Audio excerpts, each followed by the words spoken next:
తెలంగాణకు జపాన్ దిగ్గజ కంపెనీ మారుబేని 600 ఎకరాల్లో next generation industrial park future సిటీలో ఏర్పాటు 1000 కోట్ల పెట్టుబడి దశల వారీగా 5000 కోట్లకు పెరిగే అవకాశం 30,000 మందికి ప్రత్యక్ష పరోక్ష ఉద్యోగాలు లెటర్ ఆఫ్ ఇంటెంట్ పై ఉభయ పక్షాల సంతకాలు తెలంగాణకు స్వాగతం మారుబేని ప్రతినిధితో సీఎం ఇక మెట్రో మూసి రేడియల్ రోడ్లకు సహకరించండి మెట్రో రెండో దశ విస్తరణకు 11,693 కోట్ల రుణం ఇవ్వండి జైకా ప్రతినిధులు కోరిన ముఖ్యమంత్రి రేవంత్ రెడ్డి కేంద్ర ప్రభుత్వాన్ని సంప్రదించాలని స్పష్టం చేసిన జైకా సోనీ ప్రధాన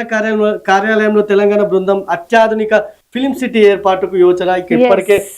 రేవంత్ రెడ్డి రైజింగ్ టీం ఏదైతుందో తెలంగాణకు సంబంధించి రైజింగ్ టీం మొత్తం జపాన్ లో పర్యటిస్తుంది నిన్న టోక్యోలో కూడా పర్యటించినట్లుగా తెలుస్తుంది అందులో భాగంగా మారుబేని కంపెనీ ప్రతినిధులతో నిన్న సీఎం బృందం అయితే భేటీ అయింది